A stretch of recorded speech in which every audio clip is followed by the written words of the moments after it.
gather together on a very sad moment, one we expected to come, but none of us wished to have come.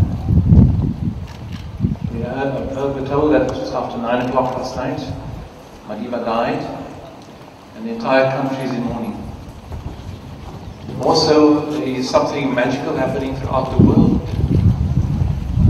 where it seems as if this man, one of us, was able through his life,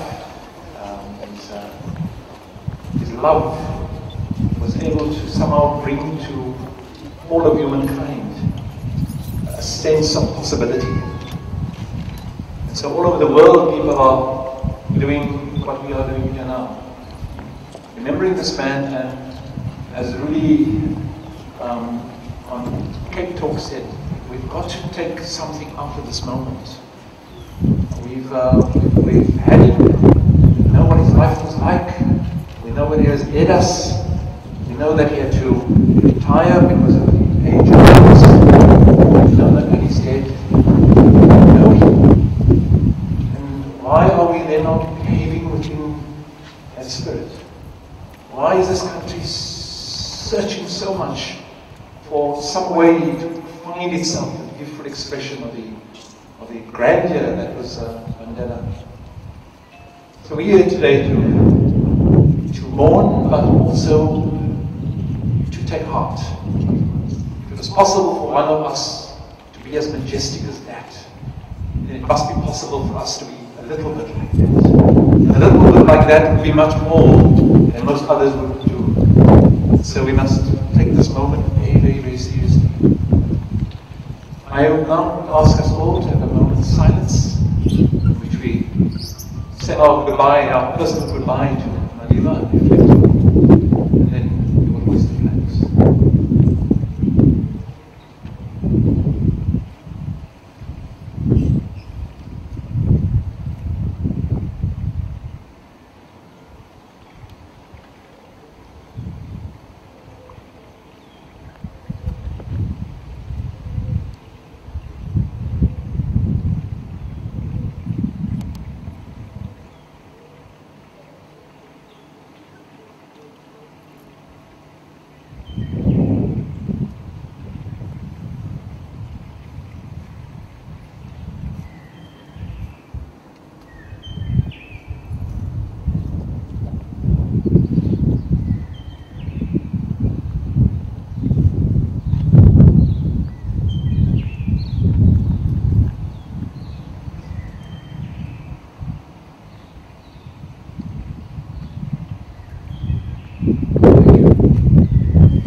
Of the cross to come to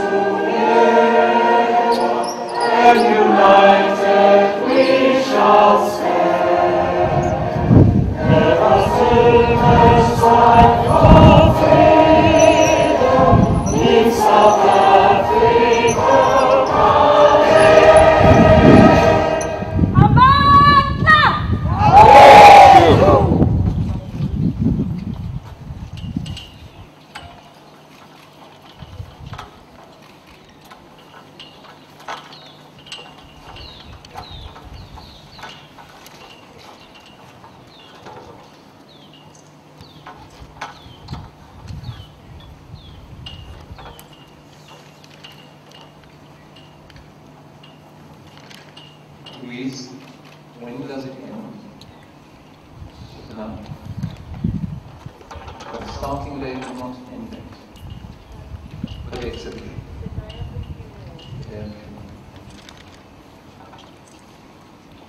I wish now to pay tribute to somebody that they've been completely unique.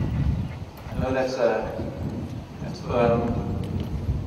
saying it in a way that's not grammatically accurate. A person who was possibly like none other, a few others, this world has ever seen. And the University of the Western Cape is saddened by the news of the passing, and I lead our thoughts and prayers with his wife, his children, his grandchildren, as we mourn the loss of the remarkable South African with the rest of the world. The University of the Western Cape honouring Nelson Mandela brings back many memories of the university had a very specific relationship with Nelson Mandela and the movement that made him. He is to be remembered for being a resistance fighter, a political prisoner, a political leader, and president. He is also fondly remembered as an esteemed member of the convocation of UWC, as the honorary doctorate graduate, was in fact the first South African university to award him with an honorary doctorate. Substantial traces of Mandela's life as a resistance leader, prisoner, and president have defined and shaped UWC as an institution of higher learning committed to the ideals of democracy, social transformation, and non-racialism. During the 1970s and 1980s, UWC played a crucial role in the campaigns to secure the release of political prisoners in South Africa. Its faculty and its students were critical to the political conscientization of the people of Cape Town and its rural hinterland. There is a genealogy of political and cultural formations at UWC that can be directly traced to the libertarian struggle in South Africa and the subsequent period of governance of a democratic society. In the mid-1980s, under the leadership of Professor J. UWC openly defied the apartheid university policies by declaring itself an intellectual home for the democratic left that openly sided with the struggles of the oppressed and exploited masses. Within this framework, sectoral organizations among students, workers, academics, it was created to deepen understandings of apartheid oppression and the struggles to overturn this tyranny. For the work of service organizations at the university, the resources of academic life were put at the disposal of a growing mass political movement. Amongst these were organizations like UWCAD, ERP, Workers' College, the Centre for South African Studies, student movements from across the political spectrum, and Association of Adult Educators. The classroom at UWC was transformed into a terrain of debate and struggle with the emergence of approaches to people's history and people's education. The appointment of Archbishop Desmond Tutu as the Chancellor of the University signalled that the University was a place that valued iconic leaders, whose work was also marked by a sense of humility, as well as an attachment to the collective ethics of justice that had been forged in the liberation movement. UWC adopted the stance of connected excellence in leadership with a commitment to service. As the anti-apartheid struggle was giving way to the transition to democracy, UWC resources of resistance were turned into a platform of preparing to govern. Professor Farrell initiates the move to bring exiled resistance archives home, and UWC was identified as the most appropriate location for the resistance archive that would potentially serve as a basis for a museum of apartheid and resistance. The return of international defense and aid fund for Southern Africa collection to UWC, and the creation of the Mayabuya Center placed the international campaign for the release of Nelson Mandela at the heart of UWC's transformation process and the university's relationship to the South African nation. The return of ILAF was accompanied by an assembly of leading intellectuals and educators associated with the broad liberation movement at UWC. UWC was the primary location where Nelson Mandela's government was waiting to prepare to govern. UWC, where some of the work took place that culminated in the fashioning of the South African Constitution and Bill of Rights, and national policies in arts and culture, the Truth and Reconciliation Commission, international relations, and education. It is at UWC where all these ideas and policies were deliberated and transformed into a plan for the transition from apartheid to democracy. The central position of UWC in the national debate on transformation resulted in several leading figures occupying universities' classrooms, seminar spaces, and policy think tanks, and translating these debates into larger public discussions on the future of a democratic South Africa. Upon his release, Nelson Mandela drew on several intellectuals based at UWC to guide in the unfolding negotiations process. Key amongst these were African Dali Umar, Adala Umar, Professor Kada Asma, Justice Mokoro, Professor Harold Wope, and the Vice Chancellor, Professor J. Scott. After the first democratic elections, Nelson Mandela turned to UWC to draw on expertise to oversee the transformation of key sectors of the South African state at both national and professional levels. This process was epitomized by Omar Asman and Davies being drawn into the executive of South Africa's government as cabinet ministers in the first democratic government under the leadership of Nelson Mandela. When UWC awarded an honorary doctorate to Nelson Mandela on the 28th of November 1990, it wished to acknowledge the consequences of his political vision for the educational transformation that has been at the very core of UWC's efforts to transcend the burden of apartheid education. It also wished to pay tribute to his ideals of service and ethical leadership that animated the struggles against apartheid.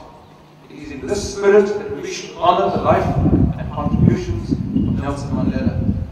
Nelson Mandela's relationship to UWC has since been epitomized by the long-standing relationship that developed between our university and the Robben Island Museum, and the efforts of the university community to work towards undoing the legacy of apartheid.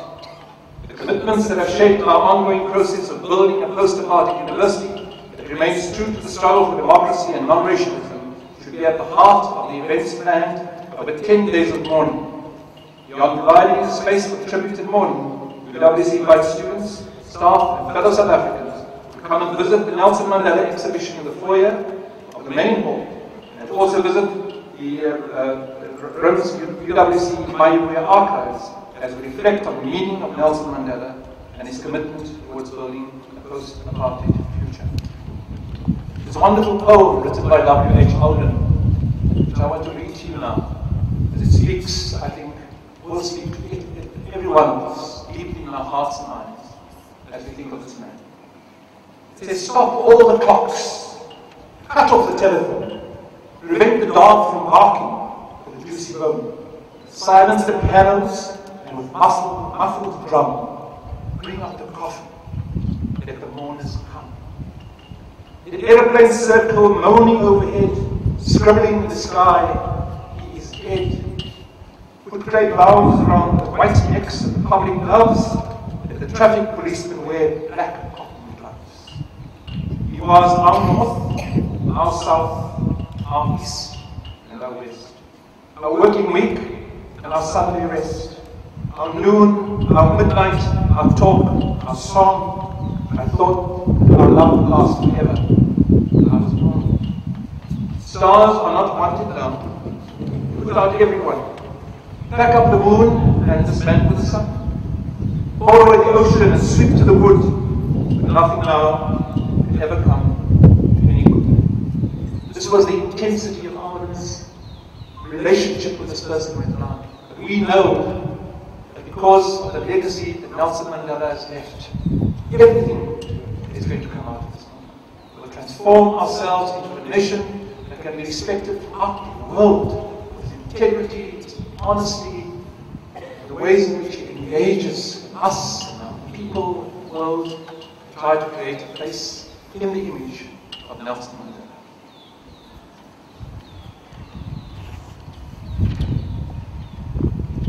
I now again invite the staff to come to this foyer of the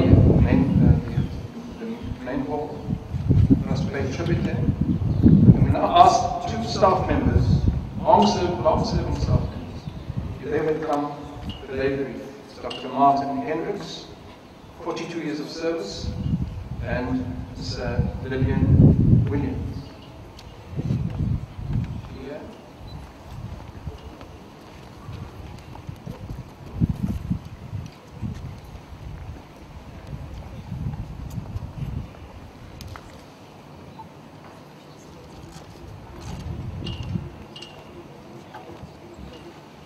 Exhibitions has been with us for 32 years. 32 years. The exhibition starts on Monday.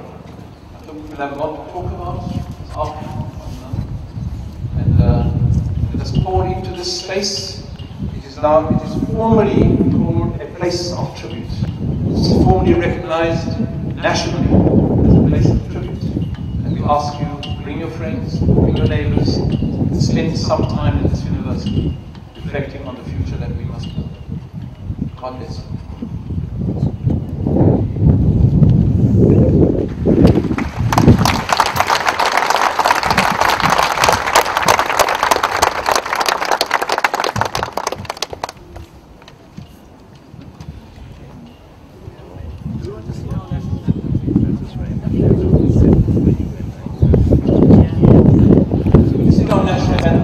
I must tell you, I was a little bit disappointed in the first one. But this place was shake. Please. Pour our hearts into it.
Nelson Mandela, Nelson Mandela, Anaya Tananiwe, Nelson Mandela,